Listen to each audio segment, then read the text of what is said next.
मेरा नाम फराज है। मेरी उम्र 19 साल है और हम लाहौर के एक पुराने मगर पुरस्कार से घर में रहते हैं। घर में 5 लोग हैं, अम्मी अब्बू, मेरा बड़ा भाई जकरिया, उसकी बीवी मरियम भाभी और मैं। बज़ाहिर हमारा घर बिल्कुल आम सा लगता है, मगर इस घर की दीवारों में कुछ राज छपे हुए हैं जिन्हें मैंने कभी समझने की कोशिश नहीं की थी। लेकिन उस दिन जब मैंने भाभी के कमरे के दरवाजे के पीछे से अजीब सी आवाज़ें सुनी, मेरी जिंदगी बदल गई। इस दिन दोपहर का वक्त था। भाई दफ्तर जा चुका था, अब्बू भी कहीं बाहर थे। घर में मुकम्मल खामोशी थी। मैं सहन में बैठा मोबाइल चेक कर रहा था कि अचानक भाभी के कमरे से कोई दबी दबी आवाज़ आई, जैसे कोई हिचकी दबाकर कुछ कह रहा हो। आवाज़ इतनी गैर मामूली थी कि बगैर सोचे मैं उठकर दरवाजे तक चला गया। दरवाज़ा बंद था, मगर अंदर से भाभी की सांस फूली हुई लग रही थी।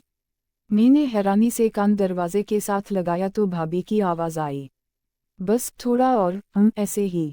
मेरा दिल एकदम धड़कने लगा। मैं हैरान भी था और खौफजदा भी। धूप का वक्त, घर में और कोई नहीं, तो भाभी कमरे में किससे बात कर रही थीं। मैंने कान हटाया, फिर 2 कदम पीछे हटा, फिर खुद पर काबू ना रख सका। दरवाजे के नीचे जो बारीक सा सराख था, मैंने झुककर इससे अंदर झांकने की कोशिश की। अंदर जो देखा वो मेरी समझ से बिल्कुल बाहर था। कमरे की रोशनी धीमी थी और भाभी आईने के सामने खड़ी थीं। उनके हाथ कांप रहे थे, सांस फूली हुई थी और वो एक छोटा सा वॉइस रिकॉर्डर अपने हाथ में पकड़े खड़ी थीं। वो इस रिकॉर्डर में कोई मकालमा अदा कर रही थीं, बिल्कुल ड्रामाई अंदाज में, जैसे किसी फिल्म की सीन फिल्माया जा रहा हो। मैं शशदर रह गया। जो आवाज़ मुझे लगा था जैसे भाभी किसी से बात कर रही हूँ, वो दरअसल उनकी प्रैक्टिस थी। मगर एक सवाल अभी भी मेरे जहन पर हथौड़े की तरह चल रहा था। भाभी आखिर किस लिए ये सब कर रही थीं? भाभी ने शादी के बाद कभी किसी के सामने ऐसी चीज़ जाहिर नहीं की थी। वो हमेशा एक खामोश, सादा सी लड़की लगती थीं, मगर आज ऐसा लगा जैसे उनका कोई दूसरा चेहरा हो। उसी लम्हे अचानक दरवाज़ा खुल गया। भाभी ने चौंक कर मुझे देखा। फराज, तुम यहाँ क्या कर रहे हो? मैं घबरा गया, मगर जल्दी से संभल कर बोला, मैं पानी लेने जा रहा था तो आवाज़ आई। मैंने सोचा शायद आपको कुछ हवा है। भाभी ने पहले तो मुझे गौर से देखा, फिर एक गहरी सांस ली और नरम लहजे में बोली, मुझे कुछ नहीं हुआ, बस मैं एक चीज़ पर काम कर रही थी। फिर वो एक लम्हे के लिए रुकी, जैसे सोच रही हूँ कि कुछ बताएं या ना बताएं। आखिर वो बोली, फराज, कोई बात हो तो तुम अम्मी को नहीं बताओगे? ये सुनकर मेरा दिल डूब सा गया। भाभी की आवाज़ में एक अजीब सी बेबसी थी। मैं जल्दी से बोला, नहीं भाभी, आप बेफिक्र रहीं, मैं किसी को कुछ नहीं बताऊंगा। भाभी ने आहिस्ता से मुस्कुरा कर कहा, मैं असल में एक ऑडियो ड्रामे में काम करने की कोशिश कर रही हूँ। शादी से पहले मुझे फ़नून लतीफ़ा, ड्रामा और रेडियो आर्ट्स का बहुत शौक था। शादी के बाद छोड़ दिया, मगर दिल में अरमान रह गया। पहली बार मुझे भाभी के अंदर का एक नया जहान नज़र आया, एक हसास, तख्लीकी और ख्वाब देखने वाली लड़की। मैं उनकी आंखों में देख रहा था कि वो कितनी शिद्दत से अपनी दबी ख्वाहिशात से लड़ रही थीं। मैंने नरम आवाज़ में कहा, भाभी, अगर आप चाहें तो मैं भी मदद कर सकता हूँ। भाभी हैरान हुई, फिर हल्की सी हंसी के साथ बोली, तुम? मैंने कंधे अचुकाए, क्यों नहीं, आवाज़, रिकॉर्डिंग, बैकग्राउंड साउंड्स, मैं सब कर सकता हूँ। भाभी ने पहली बार मुझे ऐसे देखा जैसे उनके दिल से एक बोझ उतर गया हो। फराज, तुम वाकई मेरी मदद करोगे? वो मुस्कुराएं, और वो मुस्कुराहट शायद पहली बार थी जब मैंने भाभी को दिल से खुश देखा। मगर मुझे मालूम नहीं था कि ये फैसला आने वाले दिनों में मेरे लिए कितना खतरनाक, कितना उलझा हुआ और कितना दिल को छू लेने वाला साबित होगा। क्योंकि इस लम्हे से मेरी और भाभी की कहानी एक ऐसे रास्ते पर चल पड़ी थी जिस पर सस्पेंस भी था, जज्बात भी, और कुछ ऐसा भी जो शायद नहीं होना चाहिए था। अगले ही दिन शाम को भाभी ने मुझे अपने कमरे में बुलाया। उनके हाथ में वही छोटा सा वॉइस रिकॉर्डर था और चेहरे पर हल्की सी घबराहट। मुझे देखते ही बोली, फराज, मैं चाहती हूँ आज हम पहली दफ़ा एक मुकम्मल सीन रिकॉर्ड करें, अगर तुम तैयार हो। मैं मुस्कुरा कर अंदर गया। मैं तैयार हूँ भाभी, बस आप बताएं करना क्या है। भाभी ने आहिस्ता से दरवाज़ा बंद किया और पर्दा खींचा। कमरे में हल्की सी खुशबू फैली हुई थी, शायद किसी अतर की, जिससे माहौल मज़ीद नरम और पुरस्कार लगने लगा। भाभी ने कहानी का सीन समझाना शुरू किया।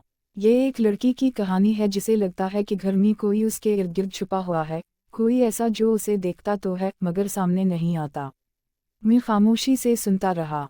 उनकी आवाज़ में वही लर्जिश, वही जज्बात, जैसे वो सिर्फ ड्रामा नहीं कर रही बल्कि अपनी दिल की बातें अदा कर रही हूँ। इन्होंने मुझे सामने बैठाया और सकरपट पकड़ाते हुए कहा, फराज तुम लड़के का किरदार करोगे जो इस लड़की को महफूज महसूस करवाता है।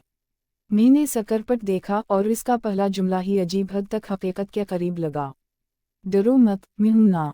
मैंने भाभी की जानिब देखा। वो नजरें चरा गईं। हमने रिकॉर्डिंग शुरू की।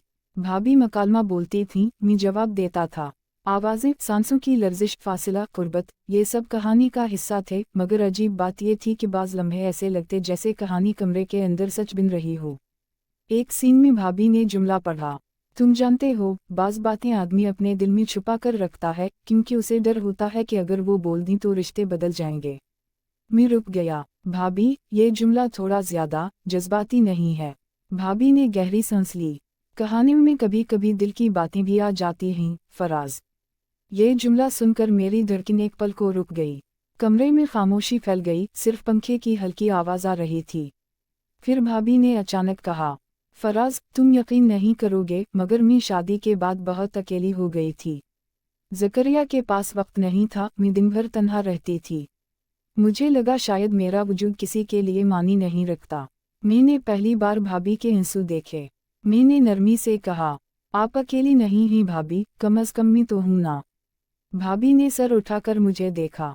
वो नज़र अजीब हद तक गहरी थी। मगर उसी लम्हे सीढ़ियों की आहट आई। कोई नीचे आया था। भाभी फौरन सीधी हो गईं, रिकॉर्डर छुपा दिया। शायद अब्बू आ गए हैं, मैंने कहा। भाभी ने सर हिलाया और एकदम मामूली लहजे में बोली, फराज कल फिर आ जाना, हमें अगला सीन भी करना है। मैं कमरे से निकल आया मगर मेरा दिल पूरी तरह हिल चुका था। कुछ था जो बदल रहा था, कुछ ऐसा जिसे मैं रोक भी नहीं पा रहा था। Dash dash dash. अगले चंद दिनों तक हम रोज मिलकर रिकॉर्डिंग करते रहे। हर सीन के साथ भाभी के चेहरे पर चमक बढ़ती गई। उनकी हंसी बदल गई, उनकी आंखों की नमी नरम मुस्कुराहट में ढलने लगी। एक दिन रिकॉर्डिंग के आखिर में इन्होंने कहा, फराज अगर तुम ना होते तो मैं ये सब कभी ना कर पाती। तुमने मुझे वो सहारा दिया है जो शायद मुझे कहीं और से नहीं मिला। मुझे यूं लगा कि मेरा दिल धड़क कर हलक में आ गया है। मैंने आहिस्ता से कहा, मेरा भी दिल चाहता है कि आप, यानी आप खुश रहें। भाभी ने चंद लम्हे मुझे देखा, फिर नजरें चरा लीं। फराज कभी कभी इंसान को ये सोचना पड़ता है कि कौन सी लकीर पार नहीं करनी चाहिए। मैं खामोश हो गया। Dash dash dash. अगले ही दिन एक और अजीब बात हुई। मैंने देखा कि भाभी घर के सहन में खड़ी थीं, हाथ में मोबाइल, और किसी से धीमी आवाज में कह रही थीं, जी मैंने फैसला कर लिया है, मगर अभी बता नहीं सकती। वक्त आने पर सब खुद हो जाएगा। मैं रुककर साए में छप गया। मेरा दिल बेचैन होने लगा। भाभी आखिर क्या फैसला कर चुकी थीं? किससे बात कर रही थीं? और क्या होने वाला था? अचानक उनकी नज़र मुझ पर पड़ी। वो चुप गईं मगर जल्दी से खुद को संभाल कर बोलीं, फराज तुम कब आए? मैंने घबराते हुए कहा, अभी, बस ऐसे ही। भाभी ने मुस्कुरा कर कहा, आज शाम एक आखिरी सीन करना है, बहुत अहम है। मैंने दिल में सवालों का समंदर लिए हम कर दी। Dash dash dash. वो शाम मेरी जिंदगी की सबसे गैर मामूली शाम साबित हुई। भाभी ने कमरे की रोशनी मध्यम कर रखी थी। पर्दे बंद थे। हवा में एक खामोश तनाव था। इन्होंने रिकॉर्डर ऑन किया और नरम आवाज में कहा, फराज आज के सीन में लड़की अपनी सबसे बड़ी बात लड़के को बताती है। मैंने गला खुश्क महसूस किया। कौन सी बात? भाभी आहिस्ता से मेरी तरफ मुड़ी। चेहरा संजीदा मगर आंखों में जज्बात की शिद्दत थी। वो बात जो उसने बरसों छुपा कर रखी हो। मैंने सांस रोक ली। वह भी एक कदम करीब आई। फिर बोली, फराज क्या तुम सच सुनने के लिए तैयार हो? मेरे अंदर जैसे कहानी और हकीकत की लकीर मिट गई। मैंने सिर्फ एक लफ्ज कहा, हाँ। भाभी ने रिकॉर्डर के बटन पर उंगली रखी, सर उठाया और बोली, सच ये है कि